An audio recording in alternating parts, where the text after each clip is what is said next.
Well, good evening and welcome to TV47 Daily Report. Thank you so much for keeping it right here.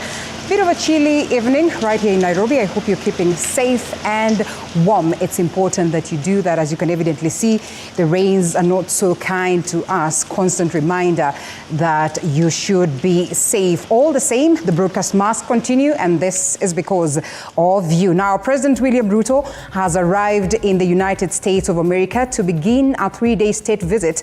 That is at the invitation of President Joe Biden. The visit, historic as the first state visit by a Kenyan head of state in 2 decades, and the first by an African head of state, that is since 2008. And so tonight, People and Politics engages leadership and security strategist, that is John Kinuthia, who is already in studio, as we seek to understand just how this visit is significant to Kenya, even as the United States is headed for that presidential election, something that is likely to alter what has been made, or perhaps the gains that have been made. And so my name is Linda Alela, sitting in for George Maringa, who is at the United States as well of America, covering the president's tour. I'm sure he has so much to give us this evening, including that address or that maiden address that the president will be making. So allow us to first of all take a look at the highlights, and then we come back, give you the news stories of the day before we get to that.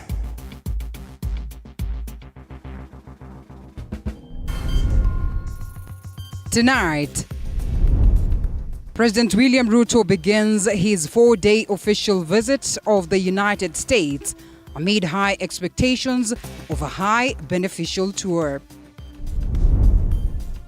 New report shows marked growth in Kenya's real GDP, even with the tough-lived economic times. Is the president falling out with his deputy?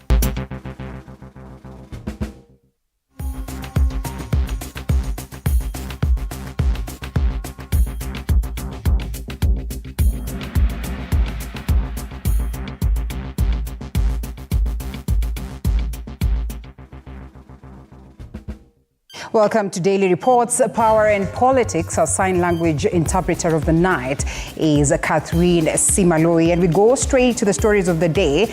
Life may become unbearable, expensive in the next year for Kenyans if the proposed finance bill, that is 2024-2025, is passed as is.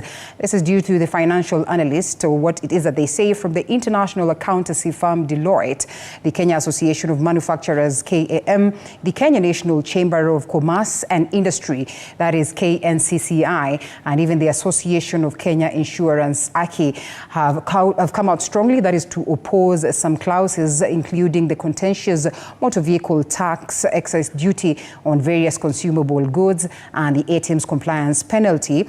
That is the ATMs, of course, saying it will drive a bigger wedge between social classes, shoving a majority of Kenyans below the poverty line. This as the government continues to demand premium wage taxes, that is from border economy, through ridiculous propositions or prepositions, as our reporter Hibak Said details.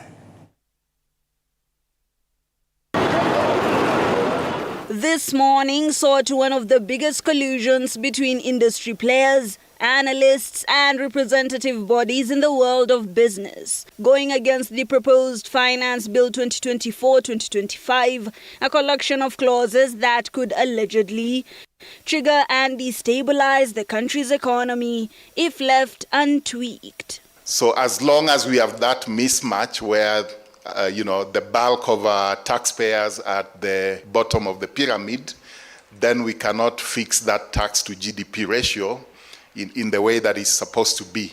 While referring to it broadly as a quote-unquote ridiculous proposition, a number of umbrella bodies representing insurers, financial institutions, and manufacturers nitpicked through the document, pointing out clauses that, if affected, might cause more harm than good.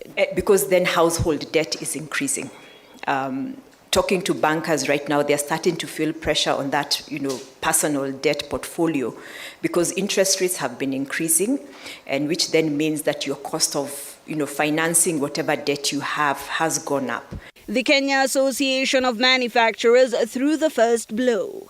highlighting a promotion levy under the Miscellaneous Fees and Levies Act, which proposes to set a fee on imported raw materials, in addition to the one imposed on already manufactured goods, calling out double taxation, a sentiment financial analysts agreed with. This is almost a key focus area for the government and maybe speaks to the reason why we have a lot of changes and a lot of introduction of tax. The Association of Kenya Insurers, on their part, zoomed in on the proposed motor vehicles tax, a clause which would set an annual 2.5% tax on vehicles in circulation. Even the motor vehicle itself, when you import it, Kenya has very high taxation on motor vehicles. It's close to 100% because of the compounding effect of the various taxes. So if you buy a vehicle, we always joke that if you import a vehicle, you also buy a similar vehicle for the government. The Kenya National Chamber of Commerce and Industry came out to strongly disagree with the proposition on a 2 million shilling penalty tied to the e-TIMS compliance. All this to say, the movers and shakers in the business world are on high alert, wondering what would be the next move by your leaders on the proposed finance bill. Despite positive trajectories on inflation and even the growth of the economy, the proposed Finance Bill 2024-2025 might have adverse effects, especially for businesses, bringing a lot of Kenyans to their knees financially. Hibak Said for TV47 Nairobi. Thank you, Hibak, for that. Now, Iran has declared 5 days of mourning for its late president, Ibrahim Raisi, who died in a helicopter accident on Sunday. Raisi has been in office as Iranian's president for 3 years since his election. This, as Moige William details. A tragic event that has left Iran without a president, with Deputy President Mohammed Mukhtar being appointed as the interim president following the death of President Ibrahim Raisi in a helicopter crash, along with other government officials, including Foreign Minister Hussein Amir Abdollahian. The state television has confirmed the death of President Raisi. Raisi was considered close to the pinnacle of leadership in the Islamic Republic, having been suggested as a potential successor of Ayatollah Ali Khamenei, the supreme leader of Iran. The sudden demise of the national leader at the age of 63 opens a period of political uncertainty in Iran, with tension in the Gaza-Israel region rocked by war where Hamas, an ally of the Islamic Republic, operates. Notably, on April 14th of this year, Iran launched over 300 missiles at Israel in retaliation for the killing of its commanders in an attack on its embassy in Damascus, which Israel was accused of carrying out. Now, following President Raisi's sudden death, a presidential election will be held within 50 days, according to Iran's constitution. The news of his death was released early Monday morning by various news agencies and websites after the wreckage of the helicopter was discovered at dawn. Diverse leaders, including President William Ruto, have since sent their condolences. Ruto praised Raisi as a competent leader who was committed to strong relations between Iran and Kenya, pointing the 2023 state visit by Raisi to Kenya. Moige William, TV47. Thank you. Well, may his soul rest in eternal peace alongside those ones on board. Now, the 3-day trial of former Mungiki leader Maina Njenga resumed on Monday, with the 5th witness taking to the stand to testify. Maina, together with his 11 co-accused persons, appeared at the Nakuru Law Courts for a case hearing entailing 7 counts against him, as Chichi Josephine tells us. The 3-day trial of former Mungiki leader Maina Njenga resumed on Monday, with the 5th witness taking to the stand to testify. Appearing before Principal Magistrate Kipkeroi Kibelon at the Nakuru Law Court, Mr. Samson Tanui, a DCI officer based in Nakuru, was the 5th witness and was ready to testify against Maina Njenga, as he was part of the team that raided Mr. Njenga's house in Bahati on May 12, 2023. At around 5 a.m. Your Honor, we arrived at an homestead where some officers were tasked to provide security on the outer perimeter of the said homestead, Your Honor. Mr. Tanui said the operation led to the arrest of 8 suspects who are in the compound on the said date and recovered several items, including firearms, a toy pistol, narcotics, as well as a vehicle. As he carried on with the search, Your Honor, inside a pillow, Your Honor, with floral patterns, Your Honor, the said Kopro Kinyanji, Your Honor,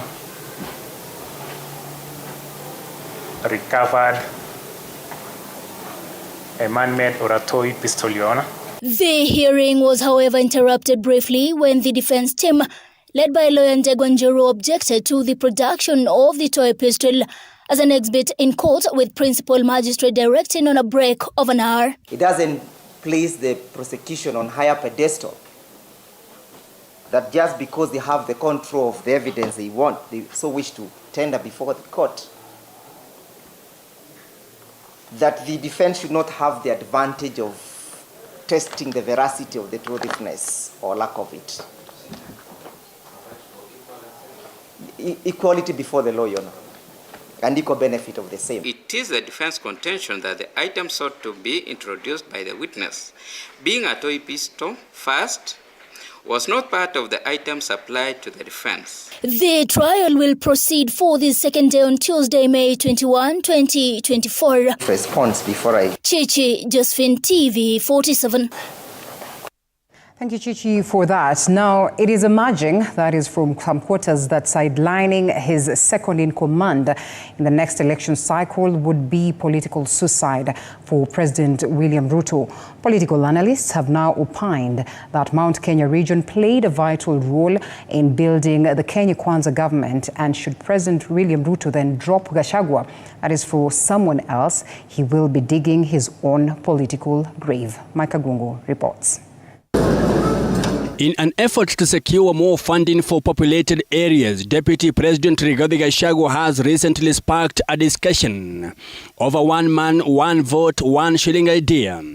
The second-in-command's brief hitters from public appearances followed the recent inflammatory remarks in the public discourse, which included a public tiff with President William Ruto's allies from the Rift Valley region.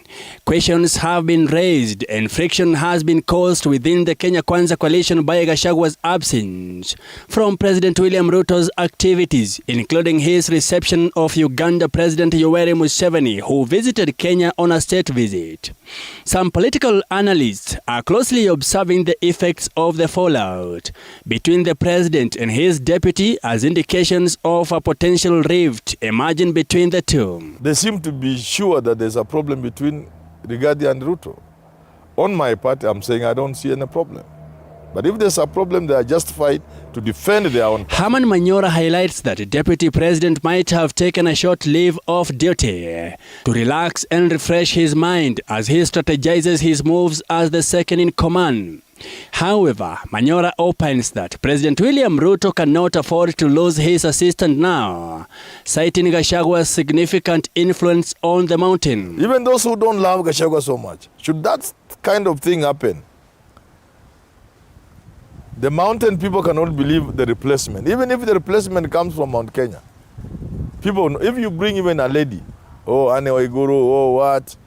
People say, oh, you are removing a tough man like Gachagua who could stand for the community. And now you are bringing somebody like Ndini Nyoro, a young man, or somebody like Anne Waiguru. People you can play around with. The community will not allow. So I don't see Ruto doing that. It will be a big risk. That's not what it is. Manyora noted a statement made by President William Ruto indicating that he would be supporting a female running mate and reaffirming his commitment to upholding the 2/3 gender rule in his administration. He said Gachagua may have taken offense at Ruto's remarks, as the head of state will be shooting his own foot should he attempt to drop the former Mathira legislator. It would have been very awkward yesterday if he didn't resurface. If he didn't resurface yesterday to come and see off the president, it would have been extremely awkward. That's why I don't believe about it. If this rift was serious, if he wanted to make a point, yesterday he should not have resurfaced.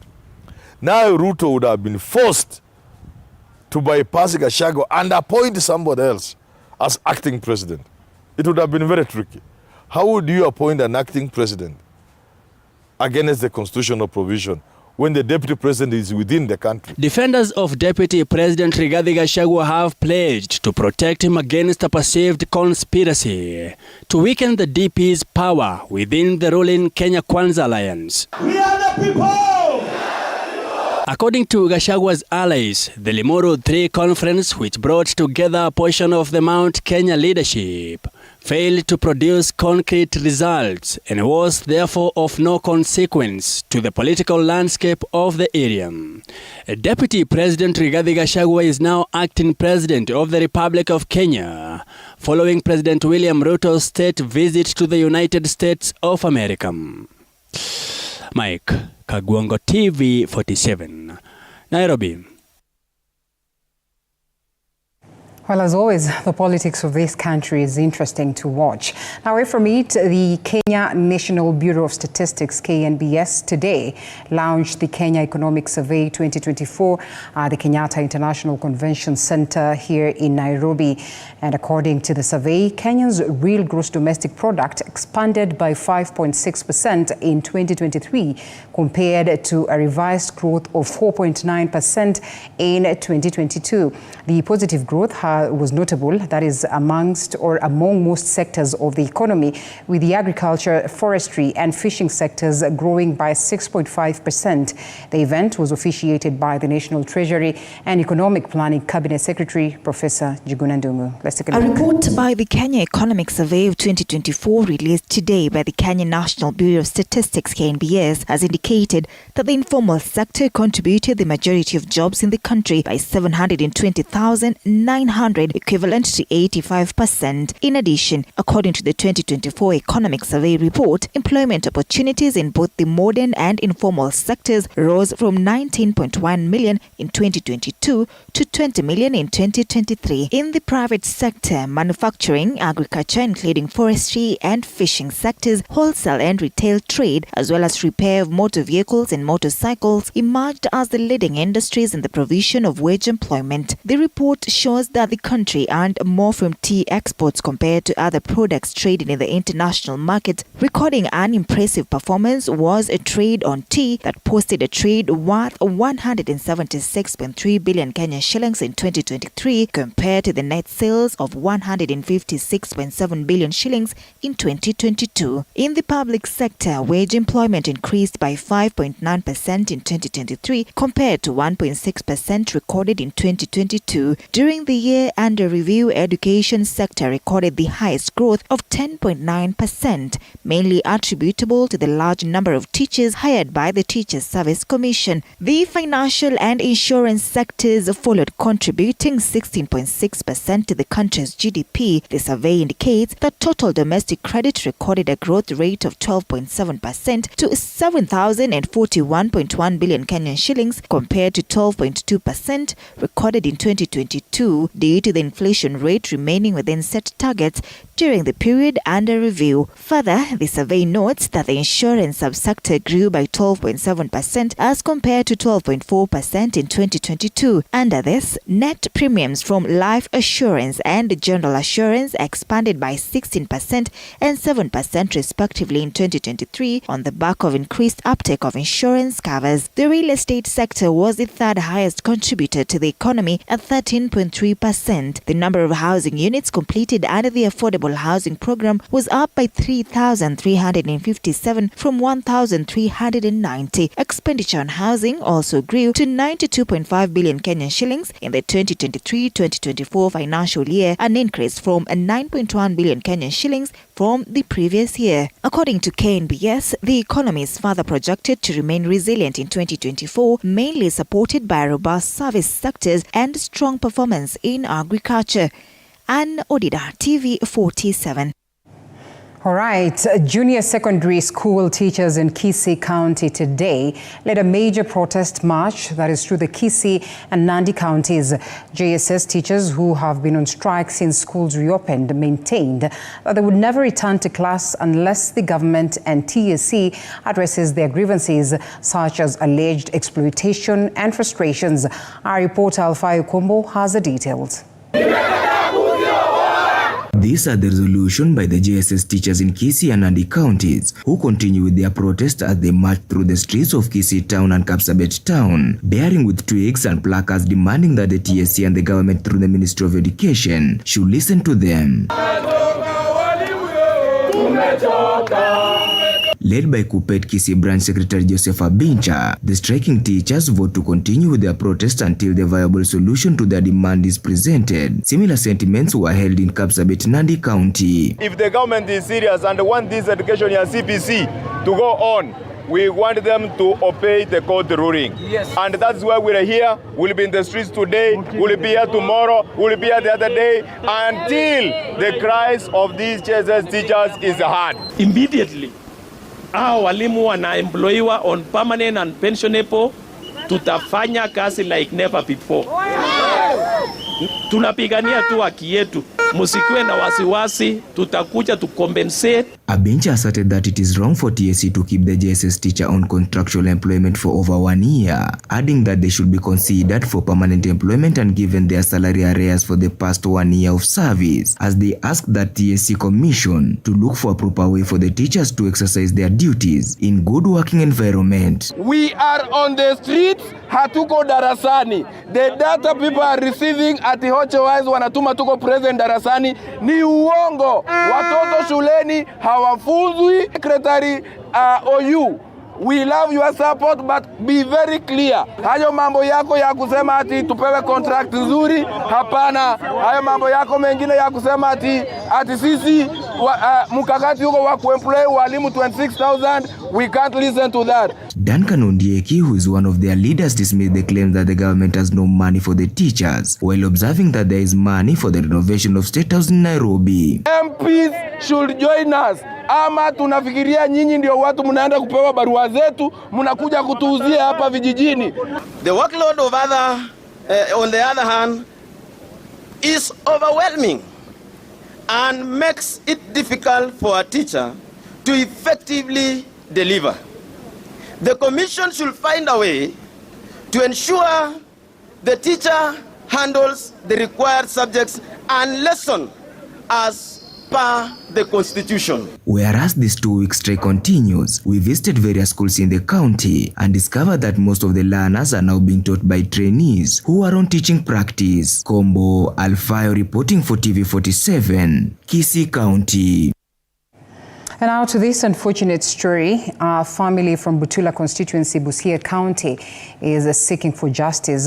That is after their loved one, a pregnant mother, died with her child over what they termed as negligence of medics at Lunganyiro Hospital in Matungu constituency, Kakamega.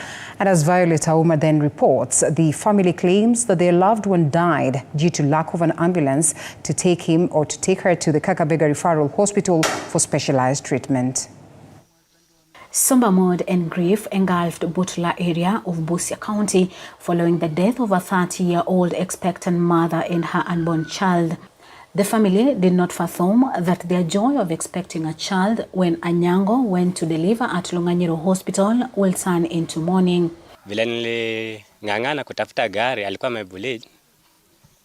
Daktari wako niambia ati hii imeshindikana, nipeleke hospitali nyingine. Wakaendelea kunikalisha tu atutulia, mgonjwa wako ako sawa.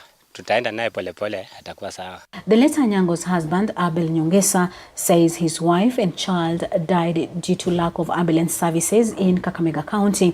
Nyongesa says nurses at Lunganyiro told him to rush his wife to Kakamega Referral Hospital after she experienced problems while giving birth, despite knowing that there are no ambulance services in the county. Kurudi tena huko kwa hospitali nikapata marehemu ameshaaga. Sasa hospitali hiyo inakuwa inatusaidia au inakaa hapo kama mchoro. Tuko na uhakika kwamba ambulance ingekuwa ama tungepata hata pikipiki, wacha ambulance, hata pikipiki tungepata mgonjwa wetu angesaidika. Members of the Kakamega County Assembly, Donald Okumu of Koyonzo and Frederick Watitwa of Mayoni, have condemned the incident, calling on the county government under the leadership of Governor Fernandez Baraza to explain why there are no ambulance services, whereas there are funds allocated for the same. Tuliweza kupitisha bajeti mwaka uliopita. Leo hii tunazungumza, tunafunga mwaka. Hospitali zimepata pesa mara mbili peke yake. Hizi fedha zimeenda wapi? Wafanyikazi wa kaunti wameweza kutoa pesa zao mfukoni kwenda kununulia mama maji, kumweka maji. Wameenda kununua gloves nje. Hizi hospitali hazina madawa. Casuals ambao wanafanya kazi katika hospitali hawajalipwa. Hii ni mwezi ya 10. Wamewithdraw services zao. Efforts to reach hospital management were futile. However, while addressing at Bulimbo Catholic Church yesterday, Governor Barasa admitted that ambulance services had been paralyzed due to a large debt owed to the Kenya Red Cross. Na zile ambulance services zetu ambazo tulikuwa na shida kidogo pale nyuma, tulikuwa na deni kubwa ambalo lilikuwa la serikali iliyopita, na hivi sasa tumelipa hilo deni. Cases of women like Eunice Anyango dying in the hands of health workers is not the first to be reported in the country, while health workers have from time to time been blamed for negligence. Residents are now threatening to protest if ambulance services are not restored to public hospitals across the county. Reporting for TV47, I'm Violet Auma. Well, may justice then be found. President William Ruto has arrived in Atlanta, Georgia, United States, officially beginning his historic 4-day visit. Ruto was accompanied by his wife, Mrs. Rachel Ruto, today, and Ruto will visit several places, including the museums of former President Jimmy Carter, activist Martin Luther King Jr., and other places. George Maringa reports from the United States. Monday, 20th May 2024, cometh the hour, cometh the man, and history is written as under the wonderful spring weather, Kenya's President William Ruto sets his foot in Atlanta, Georgia. Ruto's first step is the Carter Presidential Center, which is comprised of the Jimmy Carter Presidential Library and Museum. President Moy visited the White House at the invitation of President Carter in 1980. So some of the documents that President Ruto will be viewing are the welcoming remarks that President Carter made when Ruto arrived in Washington. Here, Kenya's 5th president will be taken down memory lane of the 39th president of the United States. On his first stop, Ruto is seeking to emphasize shared commitments to governance and anti-corruption by the two countries. Located on Lewis Freedom Parkway, just 2 miles from downtown Atlanta, the Carter Presidential Center is a shared building adjacent to the Jimmy Carter Library and Museum.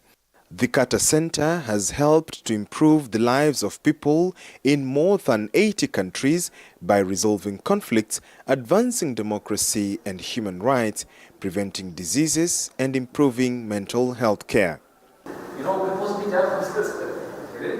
Jimmy Carter's rise to the presidency was one of the most remarkable ascents in American political history. He was all but unknown to the public through much of 1975. Less than a year later, he was his party's candidate as head of state. Security has been beefed up for the Kenyan delegation, even as President William Ruto seeks to strengthen the main agenda for his trip over the Atlantic Ocean. President William Ruto chose the Jimmy Carter Presidential Center to begin his first state visit to the United States. And after touring this historic and iconic building, he will be taking crucial notes, even as he embarks on his first term of presidency. George Maringa for TV47 at the Jimmy Carter Presidential Museum in Atlanta, United States. All right, and that story George compiled earlier on to set precedents for this, of course, conversation that we'll be having tonight. But at this very hour, we have him on standby and live all the way from Atlanta, Georgia, to keep us up to speed as to the events and as they are panning right now. George, if you can hear me, good morning. Interesting, yeah? Is it good morning or good afternoon? It is actually good afternoon to you. From this side, it is 28 minutes past 2 p.m., specifically 28 hours. And just a short while ago, we've seen President William Ruto and Mama Rachel Ruto make their way right here to the Carter Presidential Center, that is the building behind me. So I'm just going to give you just about a short overview or just switching my camera to show you where they are. That is the main entrance to the Jimmy Carter Presidential Center. I will just go in because the event is just about to start.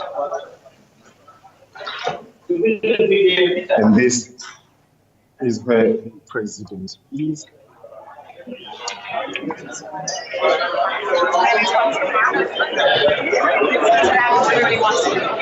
The stage is set for President William Ruto to step out. He will face the museum entrance and to be able to do part as well. The press school is on the other side, so I'm just going to step out a little bit. The press station is quite, on the opposite side.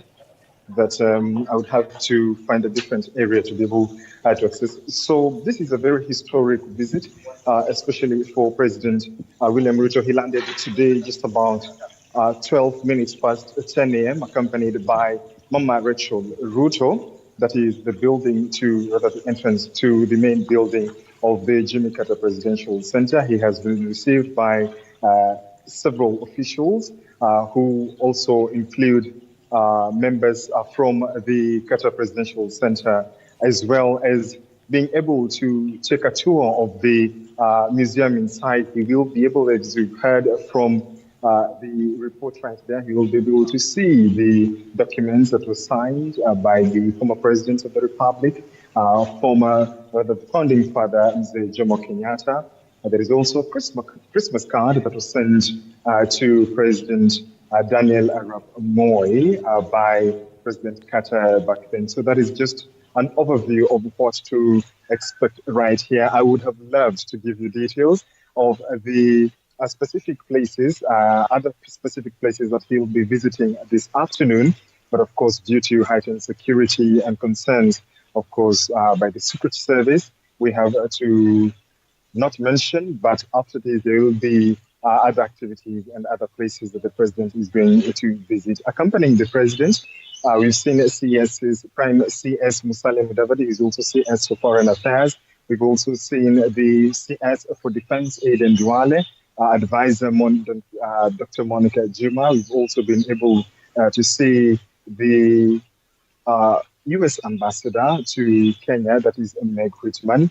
And also we've been able to see the leader of the majority in the National Assembly, that is the Honorable Kimani Ichung'wah. I just wanted to give you another look into the main building. As you can see right there, that is the main building, and quite some interesting features because it is a historic area. It is a place that the American population, and especially this place, which has been named after the 39th president of the United States, in his honor, to be able to honor his memory during his time when he was in office as president of the United States. Among the other issues, among the other places that he will be able to visit, will be after this. And I just wanted to give you perhaps another just a short tour, because the president came in from that specific side and walked in all the way past that terrace, all the way inside the Qatar Presidential Center to be able to attend and to be able to visit and to be able to pay his homage to President Jimmy Carter. This, of course, is a land that also, the president has been keen to ensure that he starts his visit to be able to emphasize on matters of democracy, as well as other values that the former president of the United States, Jimmy Carter, stood for. So that is just about what we are going about right now. The event, the meeting is just happening behind me. But in a short while, perhaps in the next few minutes, we will be able to bring you insights of what exactly has been said, what has been discussed, what President Ruto has been able to give as his off-the-cuff speech. We do not expect a written speech yet. It's an off-the-cuff speech where he will be able to address and to be able to also share his thoughts, his reflections upon visiting the museum. It is separated into two, one that is run by the Carter Family Foundation, as well as the other section that is run by the federal government. So these are places that he will be able to see and to just have a feel. And just to give you an insight, there is also, especially in the museum, a replica of the Oval Office that Jimmy Carter used back when he was president. There is also the books that he wrote, the awards that he won, the memoirs that he wrote, as well as what he signed, including that Christmas card that he sent to former President Daniel Toroitich Arap Moi. That is just it for now, but I'll be handing it back to you in studio, perhaps in our subsequent bulletins. But you guys, after this bulletin, will be preparing to go sleep. But of course, the action continues, the coverage continues, and our viewers can trust that we will bring them the untold stories right here on TV47. Back to you, Linda. Well, thank you so much, George, for the great updates right there. George Maringa right there, that is Atlanta, Georgia. And George will be following up on this 3-day event to make sure that at least we are all in the loop as to what this significant visit will be. That is for the people of Kenya and as well as the people of the United States. Remember, this then forms the basis of our conversation this evening. We have a leadership and security strategist, that is John Kinuthia, on standby for us to get to just understand that leadership perspective, that security perspective, what this means, even as the United States is set to go for an election. In the event that, of course, it is Biden that will carry the day, perhaps some of the things that will be agreed upon will be seen to, fruition, but in the event that it is not the case, what would it mean? So before we get to that very important conversation, allow us to understand what is in the sporting action.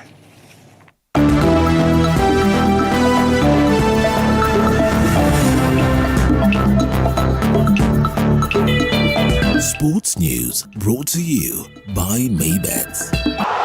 Join Maybets.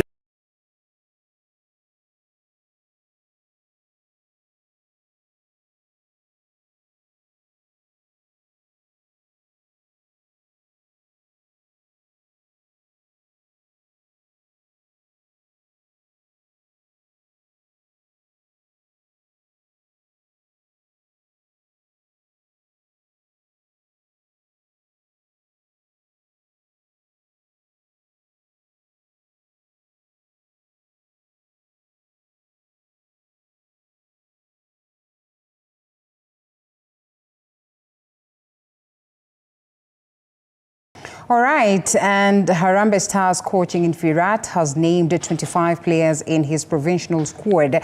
That is for the 2026 FIFA World Cup qualifiers against Burundi and Ivory Coast. The coach has retained most players who triumphed at the four-nation tournament in Malawi in March, while calling up some new faces. Among the new faces in Kenya Police defender Brian Okoth, Gor Mahia's Austin Odhiambo. Additionally, the coach Firat has summoned Tobias Nost, who plies his trade in Germany with SV, that is Val, and Bruce Kamau, who features for the Perth Glory in Australia, and Adam Wilson, who plays for Brantford City in England, and also earned a maiden national team call-up. Duke Abuya and Elvis Rupia also returned to the fold after missing the team's last assignments at the four-nation tournament in Malawi. Michael Olunga is among the absentees.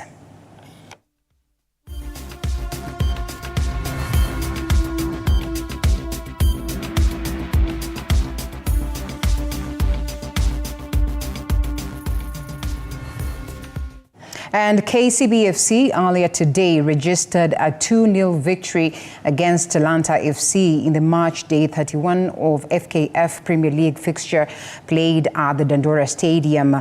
Collins Neto and Nahashon Nanyendo all scored the Bankers to hand them all the minimum points. Meanwhile, Boniface Mushiri scored an equalizer in the 70th.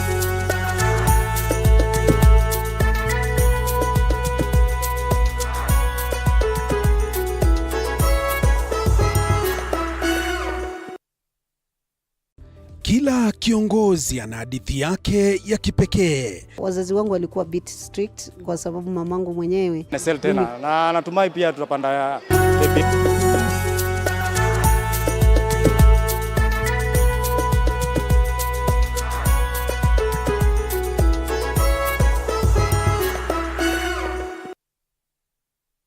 Kila kiongozi ana hadithi yake ya kipekee. Wazazi wangu walikuwa bit strict kwa sababu mamangu mwenyewe, mimi kutoka kuzaliwa sijailala nje. The white small one, huyo ana sniff gunpowder na risasi na bomb.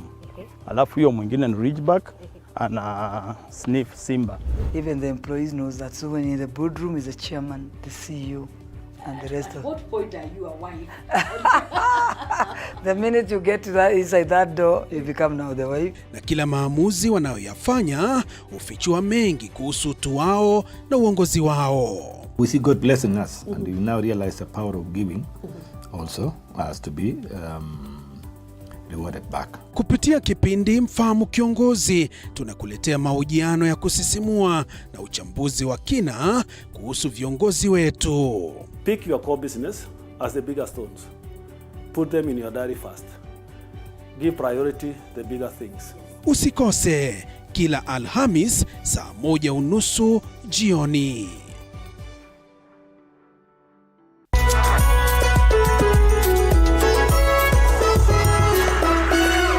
In a world where challenges are as common as opportunities, there are those who dare to defy the odds. They are the entrepreneurs. Entrepreneurship isn't just about starting a business, it's about embracing uncertainty, pushing boundaries, and turning dreams into reality. Hata ambao ni pesa ya kusave, wallahi. Ambao mwaka ni pesa nyingi sana. As long as you're earning something, there's always that opportunity to save. And you start with where you are.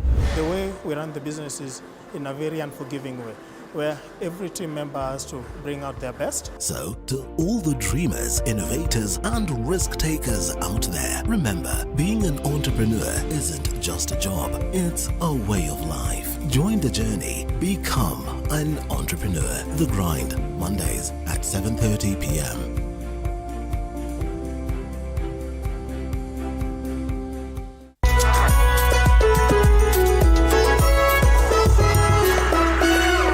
Here on Beyond the Limit, we celebrate the extraordinary achievements of individuals who redefine possibilities. In a journey of resilience and determination, these individuals demonstrate that limitations are merely stepping stones to greatness.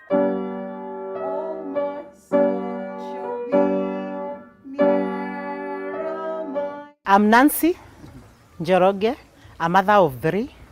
I have 2 girls and a boy who is Clinton and who is autistic. When my heart got healed, I decided to come out to be creating CP awareness, to let other people know that there is such a condition, and people that has it is not that they are witches. Together, let's go beyond the limit every Saturday at 8 p.m.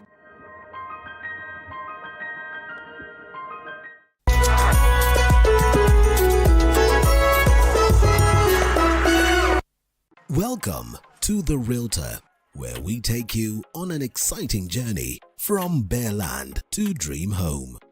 Step 1. Finding the perfect plot. We explore location, size, and potential. Next, construction begins. Witness the foundation being laid, walls rising, and rooms taking shape. Step 3. Electricity matters. We delve into wiring, switches, and smart home tech. Step 4. From paint choices to fixtures, it's all about aesthetics. Step 5. It's time to get the right furniture. Finally, the big day. Time to move in and create memories. Join us on the journey to making homes a reality on The Realtor, Tuesdays 6:30.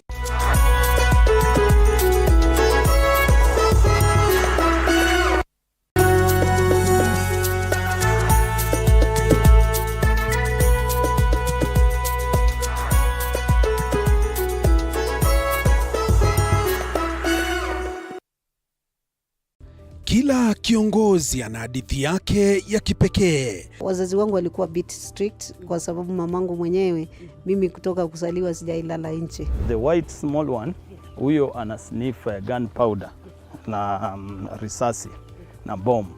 Alafu huyo mwingine ni ridgeback ana sniff simba. Even the employees knows that. So when in the boardroom is the chairman, the CEO, and the rest of. What point are you a wife? The minute you get to that inside that door, you become now the wife. Na kila maamuzi wanayoyafanya hufichua mengi kuhusu utu.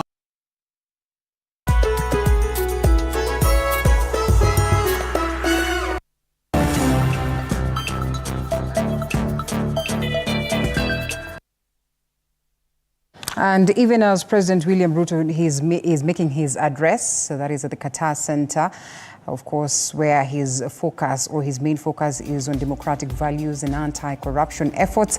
We'll be crossing over there shortly. But for now, allow us to introduce the guest that we have this evening. Remember, the conversation is just on what this maiden visit to the United States by the president would then mean for the people of Kenya. And as earlier mentioned, we have leadership and security strategist, that is John Kinuthia, who is going to help us unpack this. The privilege we have this evening is that John has stayed in the United States. Beyond that, he's so conversant on matters leadership and security. And we also understand that one of the things that the president will be looking at is on the deployment of our very own officers to Haiti and just what this means amidst the fact that we have seen people saying that perhaps this is not a good idea.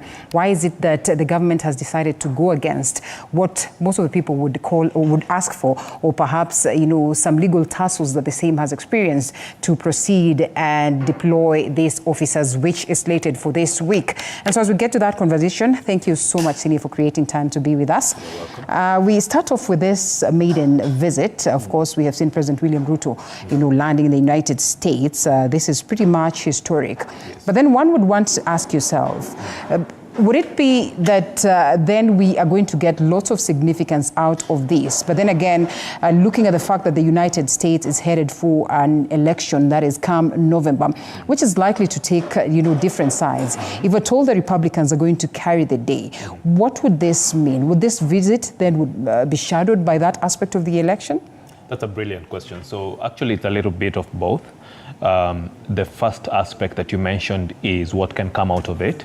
This is where the strategic positioning by the president and the team that he is with, including the business people and other ambassadors of both geopolitics as well as commerce. It depends on how they position it. You can be given a seat at the table. This is a very rare seat at the table. This is only the third time that a Kenyan president is having a state visit in the US. The last one by a Kenyan president was in 2003 by President Mwai Kibaki.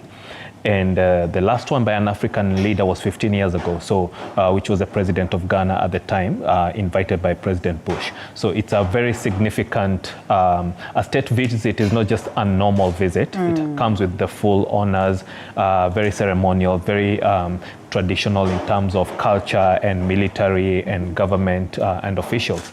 He's made a unique sort of positioning of the trip, which is that he didn't first directly go to Washington, D.C., which is the capital. He's gone to Atlanta first. He's having the engagement at the former President Jimmy Carter's library and museum. And after that, he will be meeting Kenyans in the diaspora. There'll be a sort of ongoing strategic sort of engagement between the Centers for Disease Control, some know it as Centers for Disease Control and Prevention, which is based out of Atlanta. They're having a strategic partnership with KEMRI. And then he and the First Lady will be hosted by the Kenyans in Atlanta. Then tomorrow will be a big day. They go to the Tyler Perry's studio. Many Kenyans are familiar with Tyler Perry of the Madea fame. Then they have a meeting at Coca-Cola. Then he'll be meeting various CEOs of Delta Airlines, Coca-Cola, both the chairman and the CEO. And then, one of the GE, basically one of the defense contractors, which is GE Aerospace. He'll also be meeting other industry leaders as well. And he'll be hosting multiple fora. He'll be meeting the Atlanta mayor, and he'll also be going to Spelman School, where he'll be talking about, education and science and technology and all that. Now, the second part of your question, like I said, it was a little bit of both, because initially the Democrats had requested for him to make a joint address of the Congress. Yes. That's usually a very big deal, and most leaders who will usually have a state visit will usually be accorded that. But like you pointed out, because of the current election year politics, the Republican Speaker of the National Assembly there, equivalent of the National Assembly, which is the U.S. House of Representatives, together with the Senate, they're jointly called Congress. Mike Johnson is the current speaker. He actually rejected that request for the president to address a joint session of the Congress. Are you convinced by, of course, what he gave as reason for rejecting this, vis-a-vis what it is that has been, perpetuated out here? It's certainly domestic politics, because he's still meeting the president. So what they did was form a bipartisan caucus of the House of Representatives, then form a bipartisan caucus of the Senate. So they will meet, Representative Mike Johnson in his capacity as the speaker still, as a leadership caucus together with the Democrats headed by Hakeem Jeffries. And then he will meet the Democrats in the Senate and the Republicans in the Senate. And it's rare that those two come together. He'll also have other sort of bipartisan engagement. So to answer your question directly, it is more of domestic politics at play rather than Kenya meriting that kind of, because certainly when you have a state visit, you certainly do merit that kind of honor and very rare engagement. And therefore, when you hear the people, alleging that perhaps there's some emails that were sent, to show some element of discomfort perhaps, or questioning as to whether it would be proper for the president then to make that address to Congress, does it then make so much sense now that we have this official visit that has received the blessings across, whether local politics is at play in America or not? Are you referring to emails in the US or the ones sent by local leaders regarding the deployment in Haiti? No, not the deployment in Haiti. There was some bit of allegations, and I think that was based on most of the people who were just alleging that perhaps there's been a lot of emails that have been sent to the Congress, to even from Kenyans themselves, perhaps saying that, well, they really do not have that confidence to have President William Ruto then make that very important address. Those usually are always sent all the time, because every country has their own domestic issues and politics, and people do take advantage of that. They're usually inconsequential. So the fact that the Democratic Senate leader, the majority leader Chuck Schumer, and his counterpart, the Republican Senate Republican head, as well as the House of Representatives, on caucus on both sides, he's also meeting the Black Caucus. So effectively, he's still meeting the leadership of the entire U.S. Congress, both the House of Representatives as well as the Senate. But it's that big spectacle, which is a rare audience with the entire government of the United States. The president does attend, and his guest, and the executive, and then the Congress, the full Congress usually does attend. So usually, emails sent by people are not they're not consequential to that level. So I would tilt it more towards domestic politics in the US and the dynamics that are at play, more than that, 1 or 2 or 3 or even 10 or 100 people. People send emails all the time. It's usually not consequential. Before you get to what it is that you wanted to say earlier on, we are looking at some of the things that at least we received, that information from a State House, that is spokesperson, Hussein Mohammed, who was highlighting some of the things that, the presidents look to address, of course, economic prosperity, defense, cooperation, democracy and governance, governance, multilateral and regional concerns, a lot of, bilateral talks that would benefit both countries. And you're talking about local politics at play. We're talking about a country that is headed for an election. One that, of course, if all goes well for the likes of Trump, then is likely to as well have him back. And we witnessed what played out the moment he he was taking it up from, Obama. Yes. The changes that he made, the crucial changes that he made. If at all there's going to be any form of tangibility in terms of the conversations that will be had by these two presidents in terms of making the two nations, get to a point where they will benefit, are there possibilities that this would be undone by the next regime? And in this case, we're not trying to spell doom that perhaps then Joe Biden will not be the person to carry the day. So the US has a very interesting system, a very interesting democratic system that's over 400 years old. They have what is called a tricameral system. So they do have the executive, which is the presidency. They do have the legislature, which is the joint Congress, the House and the Senate, and then they do have the judiciary, which is headed by the U.S. Supreme Court under the Chief Justice.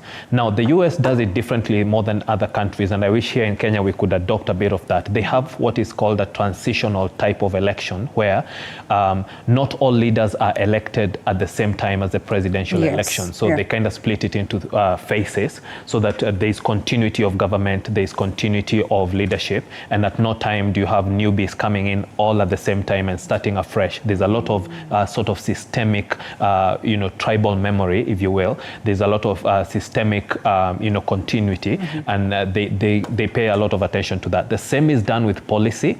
They don't just come up with policy. So policy in this context, foreign policy, is not designed by the president per se. It starts with the State Department. It starts with bureaucrats. It starts with people on the ground who, feed up and create and craft the entire U.S. foreign policy that's now headed up by the Secretary of State. There is defense policy that goes with that, and there's other sort of arms that go with it. So there's a continuity of that policy irrespective of which president is in power. We'll later be talking about Iran, and you'll notice that what previous presidents did with Iran, there seems to be some sort of consistency and continuity, even though with a few, Donald Trump, President Donald Trump at the time, pulled them off the nuclear treaty with Iran.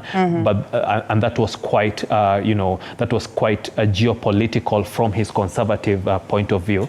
But usually their policies are usually very consistent. So I don't see, for example, there are bilateral agreements that date all the way from the Clinton years, and there's all sorts of developing sort of cumulative understandings of those agreements. So those have not been removed yet. So whatever the president and the U.S. president and their teams are going to agree will have continuity. It will not be as affected by local politics as it will be affected by the U.S. consistent foreign policy. The other angle is the U.S. did make a misstep in terms of engaging with Kenya, especially during those Kibaki years, where by playing the bad cop, or they call it stick versus carrot, they had too much stick and very little carrot, and Kenya turned away towards other superpowers. They started engaging with the Chinese, they started engaging with Russia, and really sort of stepped back from a long-term engagement with Western democracies to saying, hey, we'll engage with whoever will come with to the table with the biggest deal. At the time, that sort of misstep by the US was characterized by their key diplomat in Africa, who said that elections have consequences, which was deemed to be too much of if not meddling, not being as independent observers, but sort of meddling in Kenyan politics on one side, or putting a stake on one political side or the other. Now, they have walked that back. And you can see a lot of the engagements that the president will be having, especially when he moves to Washington, D.C. in a few days. They will be geared towards that sort of, reestablishing those connections. There's a lot of business angle to it. There's a lot of agreements to it. There's a lot of climate-related new bilateral agreements that will be agreed. There's a lot in terms of geopolitics, in terms of economics, in terms of trade, in terms of education, and all that. So in my opinion, you know, knowing how local politics play there and how they play here, and then the international sort of divergence between the two, whatever agreements will be made will likely survive irrespective of which president will be the next US president. And the last point is that the US bureaucracy is very deep and very sort of broad and very well entrenched into the system of government, so that they don't change just because they have a new president. And that's why people got surprised when President Obama, you know, got into power, and a lot of things people expected to go differently did not. He continued the US policy. He said to have bombed more countries than even his predecessors, yet he was a US law professor who was, you know, an advocate, a civil rights advocate, no less. So, so the bottom line is that usually the foreign policy of the United States remains very consistent, irrespective of which president is in power, and this case will be no different. So the table has been laid, the engagement is on. It is a very rare honor to get a state visit, especially during an election year when the president is concerned with other things, and that tells you that Kenya is geopolitically very strategic to the US, and it's a two-way street. The US is also geopolitically very strategic to Kenyan interest, and since Kenya has played its cards well to get on the table, I believe they will be able to play their cards well to get the most out of it. Remember, every country in the world acts according to their strategic best interest. Do not be deceived to think that the US is just having an amorous relationship with Kenya for no reason. And I mean, I wanted to ask that, even as we perhaps would pick your argument to say that perhaps in the event that then Joe Biden carries the day, the same would suffice. But away from that, then one would want to ask, are we becoming an NGO sort of country in the sense that, you know, we are constantly waiting on donor funding and everything?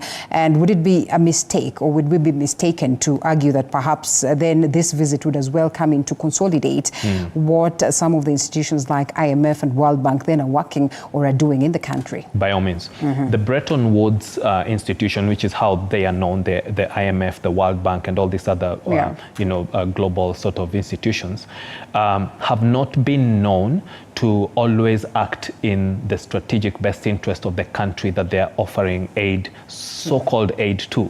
Number one, it's usually not aid, but these are loans. And if you study them very well, you'll notice they are loans that are issued at usurious rates, whereby Kenya will be struggling for a long time to pay not just the principal amount that is you know, loaned, but also you know, the interest on that loan. So some people go as far as saying it's a way of neo-colonialism. So that's one way to look at it. Now, the second way, which is kind of to your question, is that Kenya, unfortunately, has become too dependent on aid. That is why we have a lot of foreign debt. That is why the shilling has had a very traumatic run, especially since this particular presidency came into effect. That is why the economy has been struggling to a large extent. Kenya went as far as borrowing not just you know, internationally, but also domestically. Now, with this kind of strategic engagement, this would be an opportunity for Kenya to sort of very deftly and very aptly and very strategically maneuver itself out of some of this sort of what I would call predatory lending. So Kenya, because it has the ears of the West in this regard, because they are being given a seat at the table with the greatest honors possible, save for domestic political gymnastics, Kenya has the opportunity. Now that the West has its microscope on it, especially the United States of America, they have the opportunity to negotiate as equals. Equals not so much in political power or military power, but because strategically you can tell the United States is interested in Kenya as a focal point or a focus point for their geopolitics in Africa, for their economic future. You see them lining up major CEOs at the top of the food chain to meet with the Kenyan president. You notice a lot of engagements that are very unique, even the creative industry, the academic industry, you know, all kinds of very, very focused and very deliberate engagements. Kenya has been meeting with other countries and having interactions. I mean, the late president of Iran was here in Kenya. Was it July? Just recently, exactly. And then, you know, China as well, Russia as well. So the fact that the United States has a vested interest and seems to be interested, usually that's a negotiating chip and a negotiating strategic advantage that you can use to get the better of any deal, which means it helps when you're negotiating. So hoping that Kenya and its leaders have a strategic mind that is not just thinking, beg, ask, loan, and just going with the sort of poverty mentality or beggar mentality, hoping that they can have a strategic point of view that says, these guys have an interest for a reason, they are focused on us for a reason, they gave a state visit for a reason, they do feel that the national strategic interest of both countries do align, and to a large extent Kenya is at the forefront from an African Union perspective, from a regional perspective,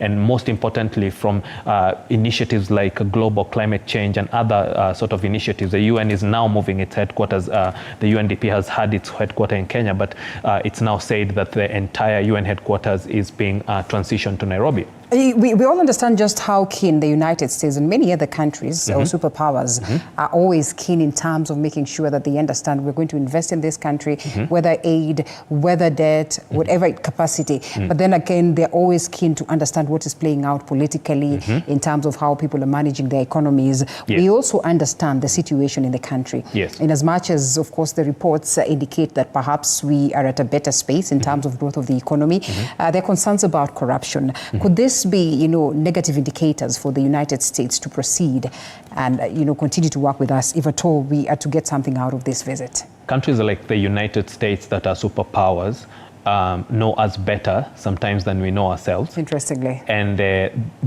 sadly, they know us better than we know them. So one of the saddest happenings is usually when countries are engaging at such a geopolitical level for such strategic bilateral engagements. A country like Kenya doesn't really understand what it has, the chips it has in its hands, and the sort of collateral, especially in terms of leverage that it has in this negotiation. So we go in with a sort of inferiority complex, all right? So if Kenyan leaders could really understand the rare sort of strategic positioning that Kenya has geopolitically, even just physically, where we are located in the world. We are the center of the world in terms of geopolitics. We're in the center of Africa.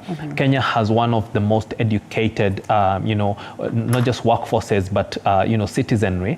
You go to any capital of these major economies and you'll find Kenyans in strategic positions. I was a chief executive in my 20s in the US, and we do well when we go out there, between the work ethic and the education system that we have here, the values that we espouse, the principles that we have, and just I think we're a blessed country, and sometimes we forget that. So to answer your question, if we could really harness the understanding of who we are as a people, who we are as a country, and our great strategic positioning that gives us leverage when negotiating, especially when all the superpowers in the world are really interested in having you as a strategic partner, then we would do better with this sort of arrangements. Now, directly to some of the things we mentioned, it is not a great thing when you're always getting these loans. It's not a great thing when bilateral agreements always seem to favor the other country. Despite their size and superpower status, we still can get good deals out of them. So I think Kenya needs to kind of step out of that inferiority complex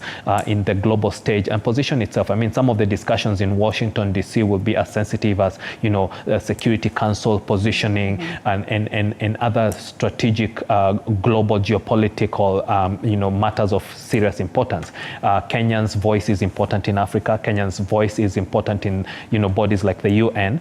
And if the leaders really were to capture all this and harness it, I think we would get better deals. So the capacity and extent to which the Kenyan leadership can understand that when you have the upper hand and you have leverage and you see that your negotiating partner, it's always a negotiation, by the way. It's always, two nations positioning themselves geopolitically based on their strategic national interest.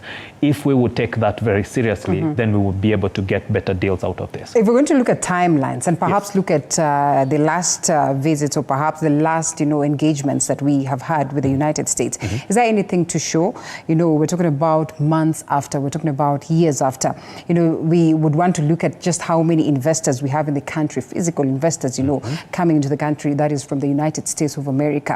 I mean, is there anything to show such that then we'll have confidence that out of this 5 months down, or 3 months down, which is normally, of course, the earliest, you know, in terms of timeline we can achieve. Yes. Can we say we are headed for before you even talk about they, which means the United States and other partners, we need to talk about we.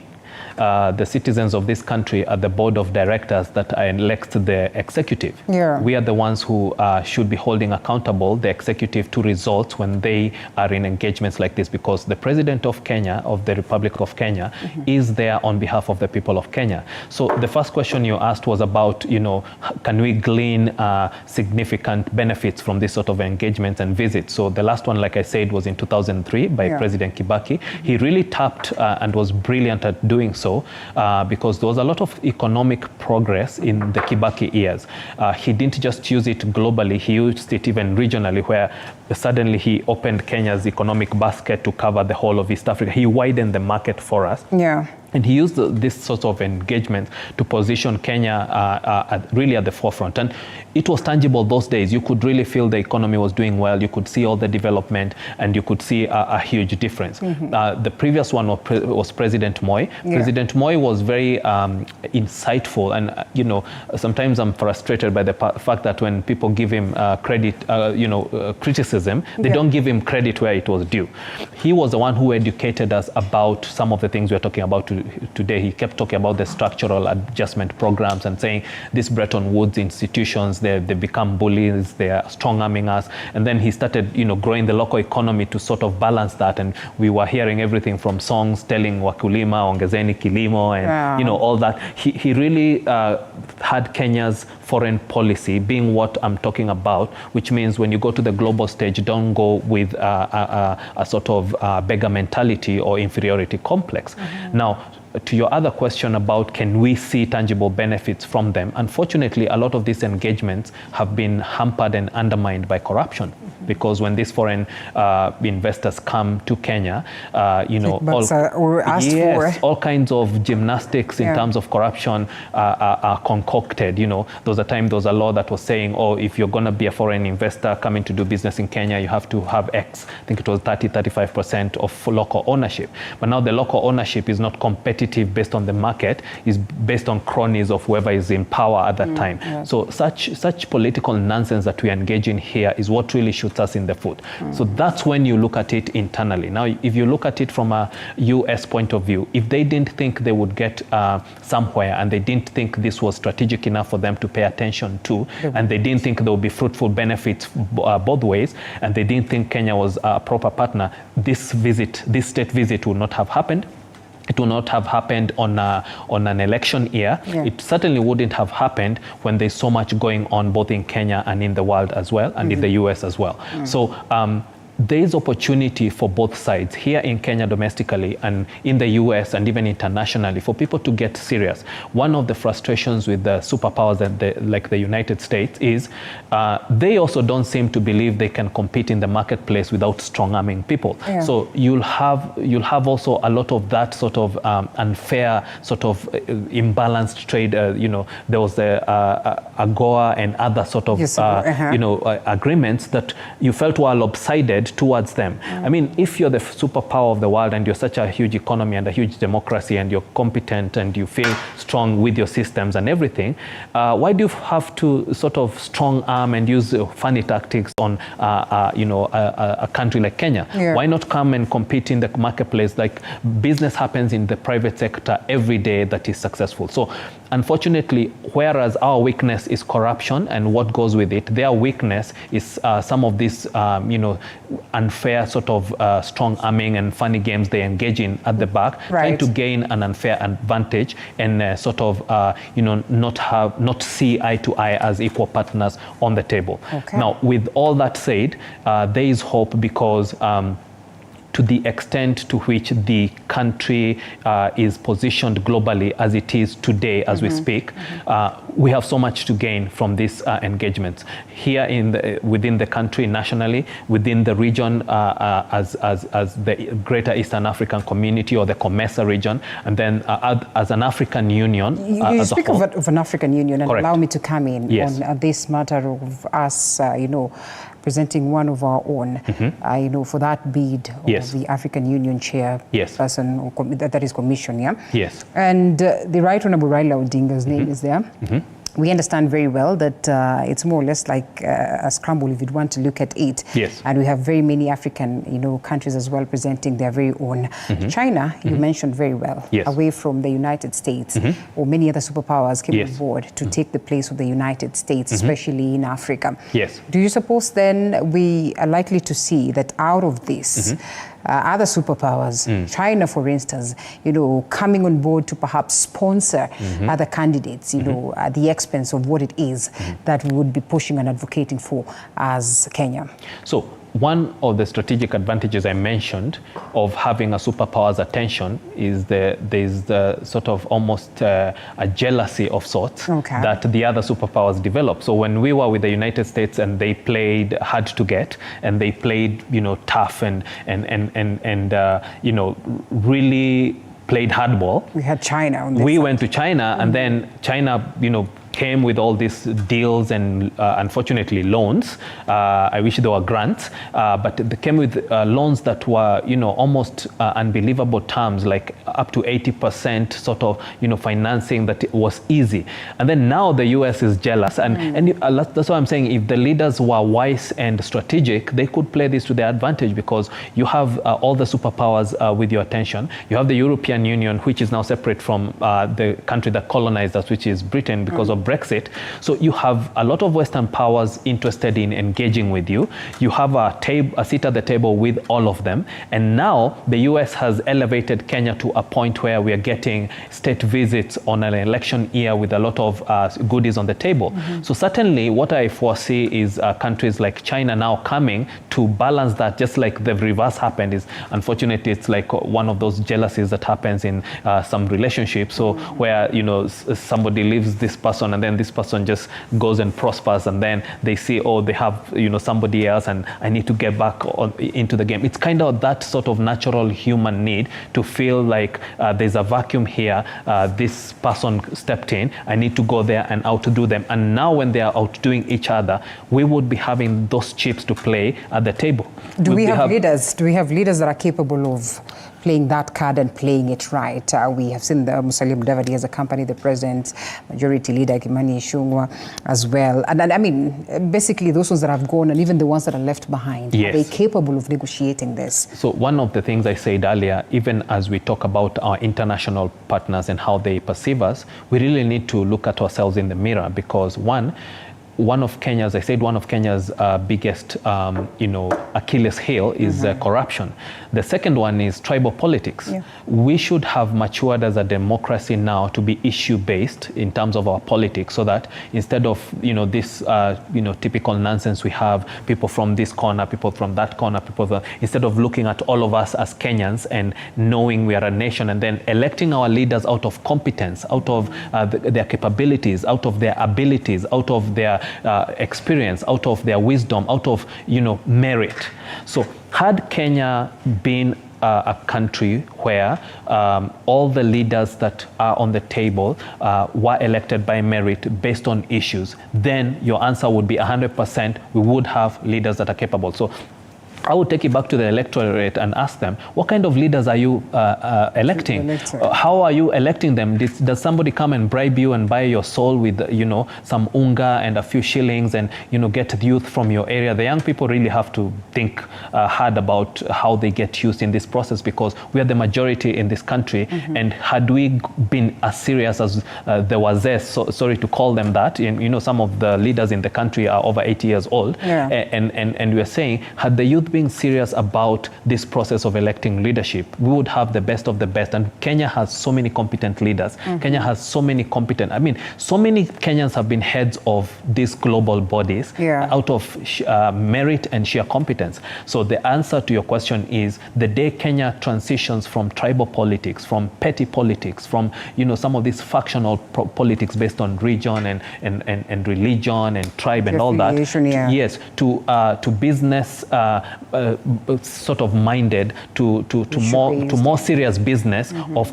conducting the governance of this country based on the merits, based on issues, so that we have an issue-based politics, then that will be the game changer, because the people we'll have at the front will be a meritocracy that is based on, these are technocrats, these are bureaucrats, these are people with experience, these are people with leadership skills, these are managerial gurus, these are people who are the best of the best that Kenya has to offer. So the day we overcome these two, demons of corruption and, tribal politics, then we will be able to say we can put forward the best of the best, so that when we meet these superpowers, we can be, as advantageous to our national interest as they are playing to be for theirs. Well articulated, and as well, I think I can say that clearly my answer there then in this case is a no. We really do not have them just yet. All right. They are there, but they need to, Kenyans need to be serious about making sure they have the right leaders in place for all these roles. Well put. Yes. Let's talk about security. And I know we're talking about defense cooperation, we're talking about, multilateral and regional concerns that we have witnessed. We have seen how, as nations, we have worked towards addressing the question of terrorism. Of course, looking at the warning signs most of the times that are accorded to make sure that everybody is, taking care. And of course, they are keen to ensure that they deal with these cases of insecurities. Haiti. And I know this is a conversation that we've had as a country for the longest time. Yes. We know what US is capable of. We know their existence, and the fact that they have the Air Force, they will have the Army, and many other security entities and agencies that are capable of handling this concern. Why is it that it's a bit adamant, or it's not committing to quelling the unrest in Haiti, such that it has to pull these conversations of the United Nations, it has to pull, other countries and more so African countries to this? The only way to understand the present is to look at history. And once you do that, then you can put your best foot forward for the future. Many people don't understand the United States is actually a former colonizer of Haiti. A lot of the Haiti today, sadly, is regarded by most as a failed state. Number two, we talk of corruption in Kenya. In Haiti, it's not just the mother of all corruption, it's like the great-grandmother and all the aunties of all corruption in the world. They actually have ranked #1 in terms of corruption for many, many years.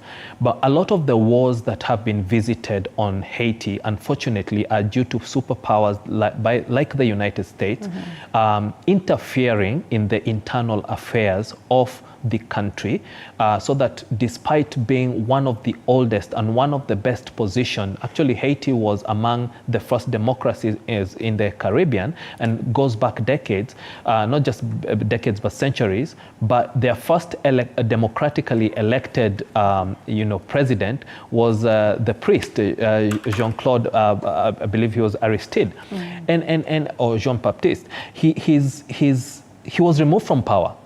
And the United States, unfortunately, has been very complicit in undermining Haiti as a country for their own strategic interest. Haiti, if you look at the basics, is not a place that should be struggling the way it is. Unfortunately, that colonial history, unfortunately, it was formed around those days when the slaves from Africa were being taken to sugar plantations there. And there were all kinds of, battles with the French. That's why it's a French-speaking country, and their second language is sort of a Haitian Creole, which is just another form of French. With the original Spanish, we talk of Christopher Columbus. They say he's the one who discovered Haiti. And when you go back to all that history, you see age after age, dispensation after dispensation, superpower after superpower, empire after empire, literally just taking advantage of Haiti to just get resources out of there without building the local people. So today it is a failed state. There isn't a proper elected government that is in place that reflects the will of the people of Haiti.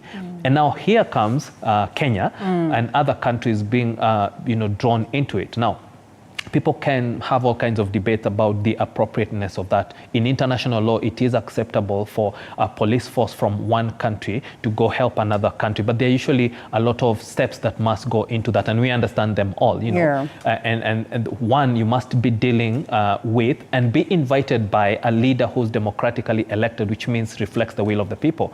It is said that a lot of the people of Haiti are opposed. Yes, they are opposed to the Kenyan police force going to oversee their security. At the same time, a lot of Kenyans are also opposed to the Haitian. So you wonder if the citizens of both countries don't want, why are we forcing and I'm actually, that would be my next question. Yes. What really has forced Kenya to disregard all this? Talk of court orders, you know, cries and hues from the locals or perhaps from their citizens, you know, and you want to ask yourself, could it be, you know, factual that then these allegations of money exchanging hands are at play, or what exactly could be the underlying factor? Remember when we talked about international engagement, we said one of Kenya's weaknesses is we're a beggar country. We like, you know, and sometimes we saw the other day a president in one of the African countries, actually Rwanda, rejecting free helicopters that were given to him on the basis they are not safe, on a safety basis.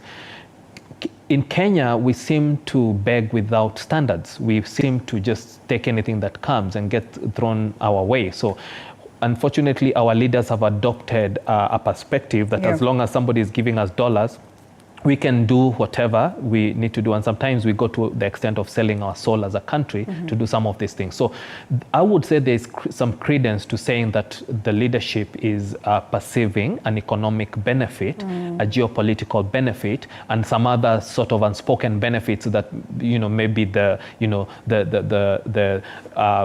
outcome of private negotiations between these two countries. But certainly they are perceiving a benefit that makes them not look at the risk management side of it.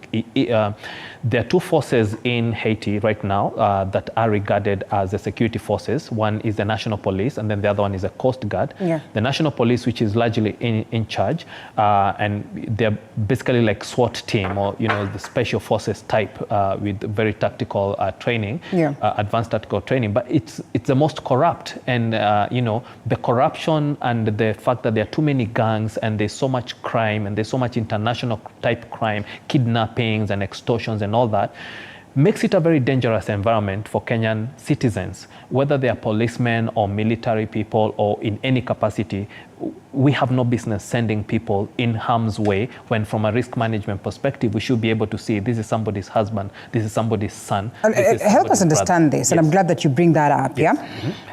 These officers that are set to be deployed, I would love to understand what goes into the agreements that, of course, then you are supposed to be deployed for AMISOM or for whatever it is that, you know, whatever capacity that you're going to operate. Because then you want to ask yourself, were they threatened? Were they under duress? Are they in agreement to this? What happens to their family? Is there some element of counseling? Are you assured that your family member is going to come back home, you know, safe and sound? What plays out? That's a brilliant question. Now, in the security forces, it is considered a very strategic and nice and positive career move to serve in an international force of any type. You mentioned one, AMISOM. There have been so many of them based through the UN system, and some of them being bilateral and in many other forms, trilateral and multilateral. So from a soldier's perspective, if you're in the military, from a policeman's perspective, if you're in the National Police Service, it is considered a great honor to go and serve your country abroad. You get a lot of extra training. You get to serve with troops and security forces and discipline forces from other countries, which gives you a great strategic edge. It is great on your CV, and most of them usually have an upward trajectory in their security, military, police career. They do become senior officers upon their return. Now, this usually is where in a very controlled environment, safety is guaranteed. So the UN has its own systems for guaranteeing safety. These global powers do have their own systems. But in a situation like Haiti, where there's a failed state, number one. Number two, the citizens are not as welcoming to the force that is being, in fact, it's being seen as a colonial type move, because behind the puppet master is deemed to be the United States of America, who is the former, it's like Britain sponsoring troops from Haiti to come to Kenya and police our streets. The fact that there is such a high level of corruption and international crime going on also means that between the citizens, not any person who's served in a military capacity will always talk to you. It's not just the straight military objectives and operations, but you need to win the hearts and minds of the people, because if the hearts and minds of the people are not with you, they will actually not only undermine your efforts, they'll cooperate with whoever is your enemy at the time. So having a people that whose hearts and minds are not set on Kenyan troops setting ground on their soil, having a very corrupt police force, having a very corrupt system of gangs that are just controlling the failed state, having a failed state in the first place without checks and balances and the usual systems that would guarantee safety, from a leadership and security point of view, it is unfortunately a risky move to have Kenyan police going to Haiti. That doesn't mean the mission cannot be successful. Kenyan security agencies, for the longest time, from the days of CID and the special branch all the way to today, we are regarded very highly internationally in terms in security circles, in terms of competence, in terms of professionalism, in terms of balance, in terms of objectivity. So there is nothing to suggest that given a fair playing field, the Kenyan police units that are being sent there will be very successful. They will and can be very successful. The question is it a balanced engagement? Is it a fair ground? Is it a controlled environment? Is it an environment where the citizens of this country have genuinely requested us to help? Is it what the law requires, that we were invited in and there was reciprocal arrangements from a security perspective between the two countries? Is it a situation where we can actually make a difference? So if the police force is corrupt, if the citizenry is against us, if there's all these marauding gangs all over the place, if it is a failed state, if the economics, a lot of analysts globally have come to the agreement that the instability and insecurity of Haiti is directly proportional to the poverty that's been visited upon it by foreign interference. So as long as those factors are there, it is a very, from a pure risk management perspective, being objective, it is a risky engagement. As they always say, and I mean, we're going to watch and see. I mean, it looks like this one is cast in stone. We'll have our forces proceeding to Haiti. We can only watch and see. Are there possibilities that this could be challenged successfully, or this is done and dusted? Well, some of the local leaders have written letters to bodies like the UN, they've written to the United States, they've written to as many people who may have clout or a say in the matter. So that means if they are deployed, their possibilities, they could be recalled back? We don't know that for sure, because the way international relations work, the way international law works, and the way diplomacy works, it is not letters by local politicians that sway the day. It is the will of those who are in power, who have the influence and the authority to make these decisions. So if the head of state in Kenya, if the head of a government in the US come together and their institutions that they have influence over, the US has a lot of influence within the UN system as well. They have veto power. They can veto anything from the Security Council perspective. So, and this is in many ways being driven in that regard. So usually the chances of the mission being recalled are less unless something happens. So like you said, once the cat is out of the bag, if a court order was not sufficient restraint for our leadership to make this move, if all the protests by the citizens of Kenya, articulating their discontent with this decision, if all the protests by the people of Haiti, basically saying, hey, we don't need you guys here, what are you doing? In fact, they look at as the Kenyan forces as foreign sort of intruders, interfering in their national matters, despite despite the unfortunate state of their country as a failed state. So the likely outcome is that the forces will go there, then rubber will meet the road, reality will hit the ground, and only what happens on the ground once they are there can be a major sort of impact, because Kenya has a common sort of democratic thread with the US that public opinion does matter. So if unfortunately, God forbid, the worst happens there, and it seems like this is a failing mission, it will have to, the plug will have to be pulled. You're talking about public opinion, yes, public interest, yes, rule of law, yes, the constitution and what it dictates. Yes. Do you suppose the grounds that have been, you know, placed on the table were sufficient enough to perhaps stop the government from deploying? The simple answer is the grounds that were laid on the table by the government did not seem sufficient to warrant and justify the deployment. On the flip side, the sort of strategic bilateral interest between the two countries that seemed to be driving this seemed to be such a force that the leaders were willing to compromise that public opinion, judicial opinion, international law perspective, diplomatic perspective, international relations perspective. All these have been shoved to the side, and the fact that the citizens of both countries seem to be opposed to it. That tells you whatever is driving this from a leadership point of view on both countries' end is so motivating to them that they're willing to risk the public opinions of their countries and whatever risk that our fellow brothers and sisters face when they go to on the ground.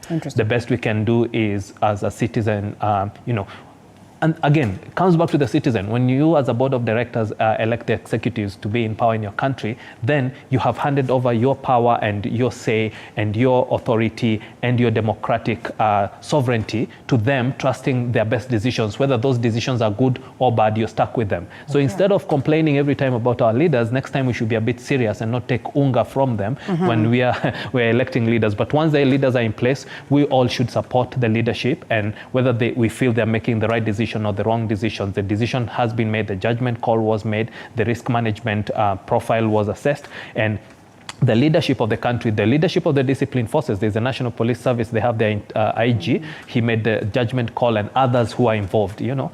That judgment call, once it's made, now the rubber will meet the road, the reality will, you know, Kenyans like saying vitu kwa ground in different.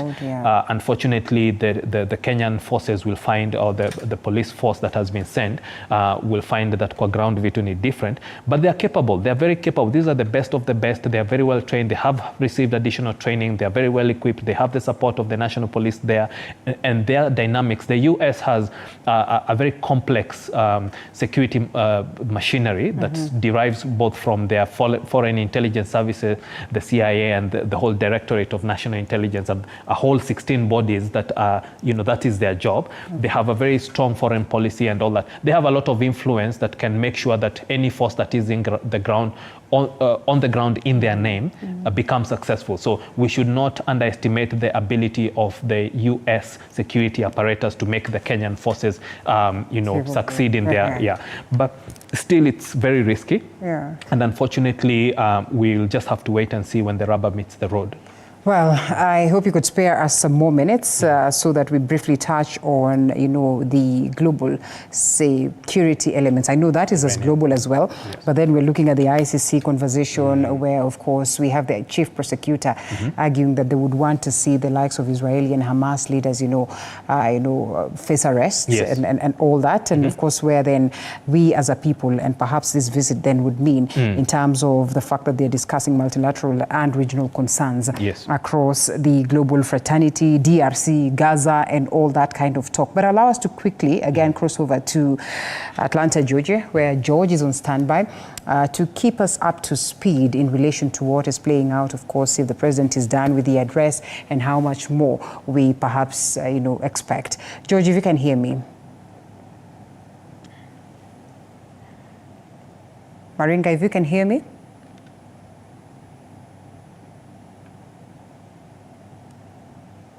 George?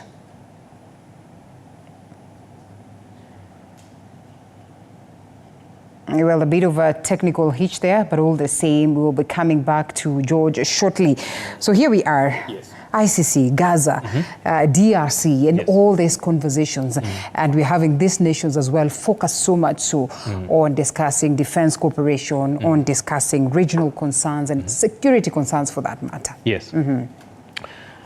The world as we live today is unfortunately a very dangerous place. Again, like I said, it's hard and it's unadvisable to discuss geopolitics and even security type global events without looking at history. So the first significant thing that happened over the weekend was the crash of the aircraft that was carrying the Iranian president. There are a lot of factors that go into that, and sometimes people don't look into the past to understand what really happened. The helicopter that was carrying him is a Bell-type helicopter. Initially, it was a military purchased and a military-operated aircraft. Unfortunately, it was manufactured in 1971. So if you count those years, we are talking 53 years old equipment. Now, because of sanctions, because of the crippling sort of heavy restrictions on people selling parts and aircraft to the Iranian government, then you find the safety profile of this particular aircraft is, despite Bell actually has the safest record of all helicopters in the world. I think they've up to today they've manufactured 13,000 helicopters, and only 88 out of 13,000 have fallen. That is the best safety record, and their helicopters are known to be the best. But when you're operating equipment that is 53 years old, when you're operating equipment that doesn't have the right access to spare parts. The Iranians even tried to manufacture their own parts, but they failed. The bottom line there is there are equipment issues, and then of course in an accident like this, there are so many factors. There's pilot error, there's equipment failure. There's the weather. There's the weather aspect. There was a heavy fog. It was the Uzi area is a very mountainous and forest-based area where even the weather forecast that would have been issued to the pilot as he went to make his strategic decision to fly that aeroplane, they change because fog comes out of nowhere. And unfortunately, it seems the crash happened due to a combination of those factors, killing 4 major leaders in the country, the president, the foreign minister, those a key imam. The country is run by a system of imams and sheikhs. It has a religious leadership. And then there was a governor of that province, which is Eastern Azerbaijan. There was a chief of presidential security who was here in Kenya just the other day and was photographed with both presidents. And then there was the bodyguards of both that governor and the president. Now, the fact that I mentioned earlier, we have to be truthful about the fact that some of these superpowers are overbearingly interfering in the affairs of other countries. Had that country not had crippling sanctions, there was a nuclear deal that had been in place. President Obama did initiate that, and then out of sheer, bamboozle type, just crazy politics, it was pulled when it wasn't supposed to be pulled, and has led to so much catastrophic loss of life and other things. Those things come to bear. Now, that is a good segue now to look at the greater Middle East. What is happening in Palestine is simply unacceptable. You cannot have, the last figures I looked at were in the mid 30,000s. People talk about September 11th, where, 1,000 and a couple of hundreds died. You're talking of 33, 35, now advancing towards 40,000 people who have been killed. These are people who are in a worse state than the apartheid regime in the past in South Africa. They don't have the rights that humans should have. They don't have sovereignty. They don't have self-determination. They are literally living in a large prison. By all international standards, if this was happening in any other country, perpetrated by any other country, then it would be genocide. But now, because one, again, the United States is the person or government entity that is financing everything that's happening, and then you have a leader, unfortunately, in Israel who has a history of being very prone to unjust violence that almost comes close to wickedness. Just killing without thinking twice. sadly, it has a history because his brother was one of the soldiers that was sent to Entebbe, and during that raid, he died. Yeah. And that seemed to have changed the mindset. But now here is a leader who, like today, had after the arrest warrant was issued, he was talking about, saying, oh, we were victims of the Holocaust. You can't talk about that when you're making the decisions to kill 30-something thousand people and give them no chance to escape. You tell him, go there, you bomb the place, go here, bomb the place. It's like a classic example of tit for tat. It's beyond, it's wickedness. Hold it right there. Yes. Hold it on that. So the bottom line, just to finish the thought, the bottom line is any nation that has leaders who are principled, God-fearing, and people of integrity should know this is wrong. So personally, I say those arrest warrants that were issued today, and they were issued on both sides, on the Hamas side as well, those were a good step towards getting justice for all these people who've been displaced out of their homes, and they're being killed wantonly without any justification for that. Well said. Allow us to cross over to Atlanta, Georgia. George on standby. George, if you can hear me, what is there for us to learn about as of now? Indeed, after President Ruto and his delegation are done with the Qatar Presidential Center, they've come to the King Center. That is the memorial of Martin Luther King Jr. That is the activist, of course. Many will remember him and know him for what he did. But right behind me is the Freedom Hall where the president was. And I just want to show you, Linda, unfortunately we have to move because of Secret Service. But if you could just turn and I show you, behind me is the crypt. Just past this waterfall, or rather this water feature, is the crypt where Dr. Martin Luther King and his wife, Coletta, were laid to rest. That's their final resting place. The President and First Lady laid over there in respect, as well as, they observed the eternal flame that is the place which has an eternal flame to be able to signify the burning spirit of Martin Luther King Jr. But just now inside, again, we have to move, unfortunately, because of the schedule, into the Freedom Hall. I will be taking you in to just be able to see what exactly is going on. There is the address that you are waiting for, just a short exchange, if you could call it so. As you can see, the two flags, one of the United States and that Kenya, right there, even as people exchange, or rather, prepare for that specific speech. Unfortunately, we've been asked to come inside to just be able to see what is going on. I just want to show you some of the activity, even as we wait for the arrival of President William Ruto. I'll just show you where he is. Up there where my team is pointing, with Dr. Bernice King. She is one of the last daughters of the King family. Is a moment that the president will be coming afterwards to just come and speak after seeing, or after visiting the museum. This is the Freedom Hall itself. You'll be expecting to hear, the reflections from President William Ruto. And after this, another engagement will be following shortly to be able to,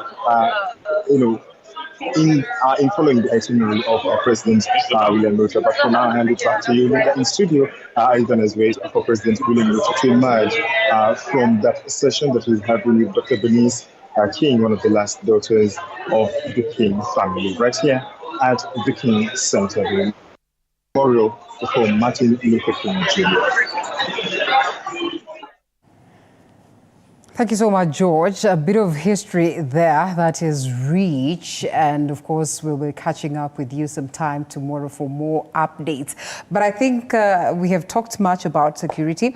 We do not step out of this place without looking at the element of history in this visit. Yes. And just how rich this rich history has been preserved.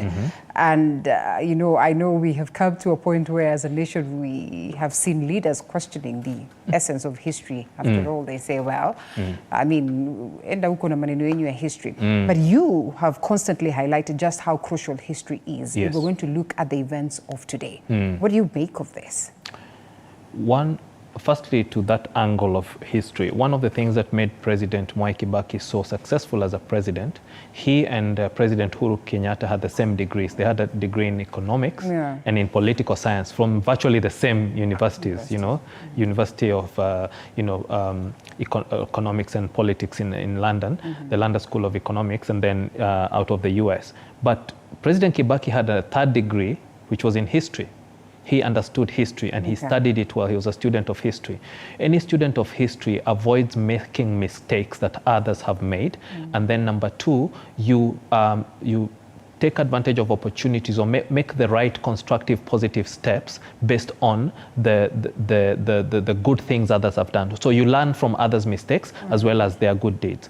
Now, from a historical perspective, this particular visit is certainly among the top highlights of Kenya's history, especially in its engagement with the US as a superpower and bilaterally between the two countries.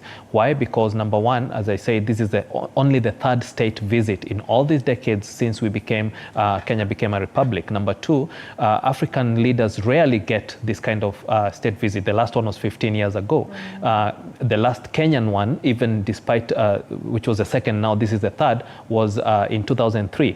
So this is very significant. But most importantly, when you have a table in front of the leading superpower in the world, or in front of one of the G7 countries, irrespective of which one it is, where you can negotiate geopolitical agreements, where you can negotiate economic agreements, where you can negotiate bilateral trade agreements, where you can get concessions out of it, where you can engage directly with their industry. We can see the president is literally hitting most of the critical industries. He's hitting the primary business community. They are the CEOs of Fortune 500 companies. He's meeting people in academia. He's meeting people in the entertainment industries. He's meeting all kinds of political leadership from the mayor of Atlanta. And Atlanta itself is a major city. And I saw part of the US president's statement today saying, the fact that the Kenyan presidential state visit has started in Atlanta highlights Atlanta's positioning as a major city in the world. Some of the greatest cities, I lived there for over a decade, and some of the greatest cities in the US compete against global economies. I lived in a city that at the time was the 13th largest economy in the world, greater than that of South Africa. So it's a major opportunity when you get to face with CEOs of major companies, presidents, governors, senators, members of parliament, who they call members of the House of the Representatives, mayors of major cities. You never get a better table in the world. So we have a seat at the table. We have the ears of the major global players, the who's who. The question is, what do we do with that? So in terms of history, this is no Kenyan leader and the president. And again, I really like the truth, so that even as people criticize, whether fairly, legitimately, or just out of bias, you should also give credit where it is due. The president we have today is one of the most articulate presidents we've had in a long time. He is also the most educated. He has a PhD, they call him doctor. And most importantly, he has a strategic mind, and people should not underestimate that. I always say every kind of leader, when you study leadership, every kind of leader is different. People always want cookie cutter leadership where it's always the same again and again. But every leader brings their unique personality, their unique talents that were God-given, their unique journey of life, their experiences, their key accomplishments, their skills. Anything they bring to the table is reflected in their leadership, in their strategic engagements with other leaders, and most importantly, in foreign policy, where we have engagements with other countries. So we have a great opportunity, and I personally think a lot of good will come from this particular visit. Like I say, the US is not an emotional system when they engage with other countries. They have a system of bureaucracies and a systems of checks and balances that ensures that, to a large extent, visits like this don't get all upended when the next president comes in. So irrespective of who's the next US president, Kenya stands to gain if we are smart, if we are wise, if we are strategic about how we go about really capitalizing on all this opportunity and a seat at the table. Okay. Remember, it's not just that, it's also global geopolitics. Right. Now we are being viewed really as the cutting edge of the African continent. This is great in terms of our engagements with our neighbors, engagements within the region, engagements from an African Union perspective, and even from a UN perspective. There's been rumors that the UN Security Council will offer seats that are permanent to the African Union, and Kenya is very well positioned. That's part of the discussions that the presidents will be having. So if these cards are played well, if they're played strategically, if they are played with forethought and prudence and wisdom, and like you said, seeing history to see where we've been played in the past so that we don't get played again, and not just we, but others who've been played, but also having the wisdom to also see others who've had this same opportunities granted to them. Many people usually say countries like South Korea were even worse off or at the same par as Kenya at our independence. So how you play your cards when you're given such opportunities does matter. If our leaders can study that with wisdom to take advantage of the opportunities and to avoid the obstacles, which is the whole, many people don't know the word strategy is a military term, comes from the Greek word strategos, which means an army general whose sole call is usually have a strategic objective, know what to take advantage of, who are your allies and how you can play that part to your advantage, and who are your enemies and what are the pitfalls and what are the obstacles in your path, and the ability to navigate those and still reach your objective is what strategy is all about. As the song would say, you've got to know when to hold on, when to walk away. Thank you. When to, and all that, when to count your money. Yeah, and when to run. And when to run. Yes. I know that we also say in Swahili that mgeni njoo, mwenyeji apone. Yes. But this is not your usual mgeni. That is for Kenyans in diaspora, not in diaspora, but in the United States. Yes. What does this mean for them? When I lived in the US for over 12 years, having a Kenyan head of state visit is a big deal, number one. Number two, when you're living abroad in the diaspora, people, and that's why I always encourage Kenyans to be kind to visitors and kind to strangers, kind to people who immigrate to this country, because when we are living outside, you are alone. You don't have the usual sort of, fallbacks and support of family, friends, community, church, your city that and all that. You're in a foreign land and with strange, cultures and strange, sort of happenings that you're new to. So when you're abroad, you become a united front. That's why you see a lot of the times the diaspora in any place, and especially in the United States, speaks with a common voice. So they've organized a dinner for the president and the first ladies and the dignitaries that are with them. And it is a great opportunity for both the leaders to listen. One of the key strengths of leadership is the capacity to listen, not just to go and talk, but to listen to them and what they're facing, the opportunities they have that would better be supported by governments, the difficulties of administrative things like getting a passport and just basics, voting when you're abroad and all that. But most importantly, it means a lot to the Kenyan community, because when the president is abroad, you'll be surprised. I met a lot of, leaders and celebrities and all that when they're abroad. The systems of protocols and normal checks and balances and bureaucracies are not there. You can go and hug him and take a selfie and crack some jokes and talk some sheng and do all that, So for them, it's a unique opportunity to engage one-on-one, not just with the president, but the Kenyan leadership. I noticed that the U.S. ambassador to Kenya, Meg Whitman, is actually there. She was actually among the receiving parties of U.S. dignitaries who received him, the president on that side.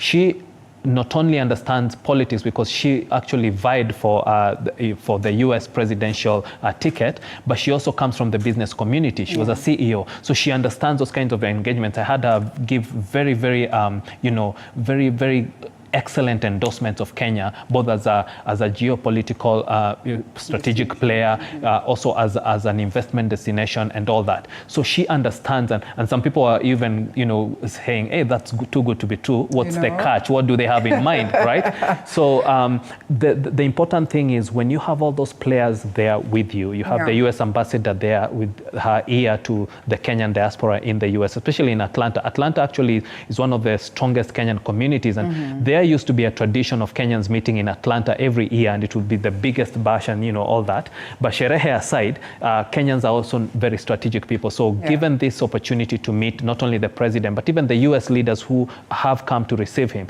the mayor of Atlanta and all these other people, the CEOs of Coca-Cola and Delta Airlines and GE, you know, aerospace and all these other companies. That's a big deal. Meeting Tyler Perry, you know, the Madia, you know, one of the billionaires who's self-made that decided I won't stick in Hollywood, but I'll go back to my home in Atlanta and create, you know, a mega sort of movie studio where the black culture can be expressed without the biases, the traditional biases of Hollywood, where he can give opportunity to more black people to express themselves. That kind of a person with that kind of mentality and mindset and a business acumen, engaging with Kenyan leaders in the presence of diaspora, like I'm saying, this opportunity, no matter how people look at it from whatever angle, there's so much that can come out of it as long as wisdom prevails and people have the foresight and the ability to be strategic and not just think about today and eat a happy meal and get all, you know, happy, but look at the future and see how they can position Kenya in its best interest. Okay, we are coming to a close. We have a minute or thereabout for you to give us your parting shot. But also, you know, on the table, there's a side plate, there's a main plate and everything. And on the menu, we are perhaps clear on what the presidents are going to talk about. Are there chances that something that is on the side plate can be, you know, slid in for, you know, for the betterment of course, this and enriching the conversation? Absolutely. They usually say, if you're not part of the agenda, no, you're part of the menu. You're there to be eaten. So the leaders need to have their ears and eyes wide open. Most of the time when nations get to negotiate strategically at a geopolitical level, whether it's bilateral or trilateral or multilateral or in whatever forum, they have cards they haven't shown you before that they have in their sleeves that they'll place on the table as you negotiate.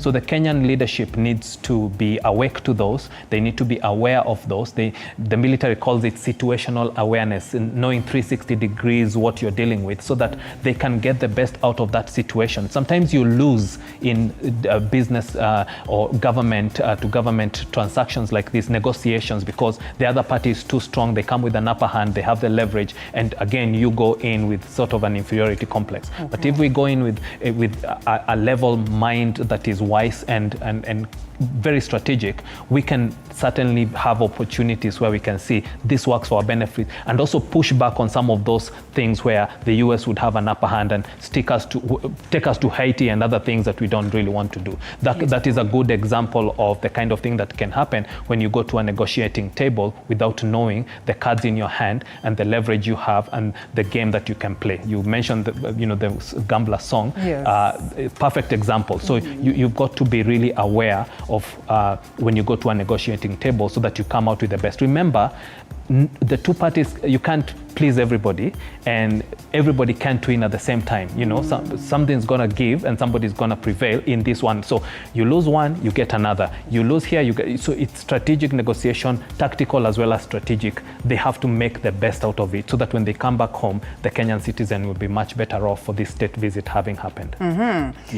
John Kinuthia fits the bill, leadership and security strategist. Thank you. Thank you so much for the great insights and of course for immense feedback from the people who are watching tonight. We cannot go through all this, but of course they are so excited that they pick great lessons out of the conversation tonight. This is an event that we'll be following up. Remember, it's a 3-day state visit and therefore we'll make sure that throughout the night we have a team that is following up to see what is happening down there, and equally tomorrow we continue with this conversation on our various programs. Thank you so much once again. Most welcome. My name is Linda Alela. It was great having you and we appreciate as well your feedback as we look forward to see you again tomorrow. Do have yourself a lovely, lovely night. It's a wrap. Bye-bye. Thank you. Thank you very much.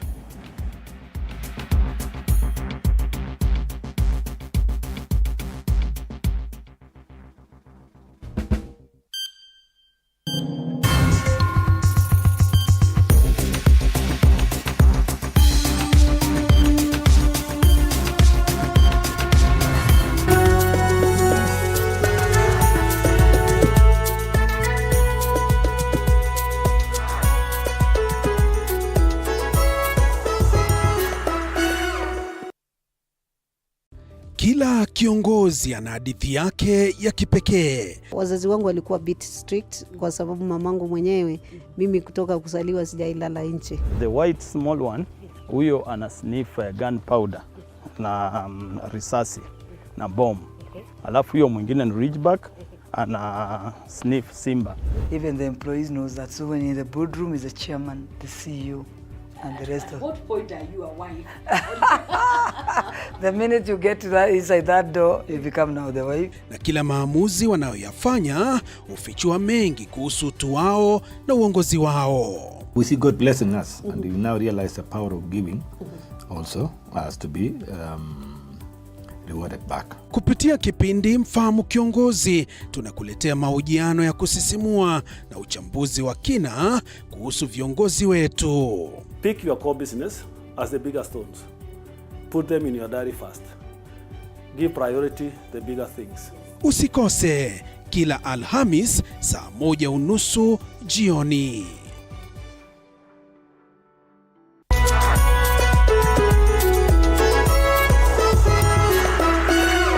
In a world where challenges are as common as opportunities, there are those who dare to defy the odds. They are the entrepreneurs. Entrepreneurship isn't just about starting a business, it's about embracing uncertainty, pushing boundaries, and turning dreams into reality. Hata ambao ni pesa ya kusave, wallahi. Mbao mwaka ni pesa nyingi sana. As long as you're earning something, there's always that opportunity to save. And you start with where you are. The way we run the business is in a very unforgiving way, where every team member has to bring out their best. So, to all the dreamers, innovators, and risk takers out there, remember, being an entrepreneur isn't just a job, it's a way of life. Join the journey. Become an entrepreneur. The Grind, Mondays at 7:30 p.m.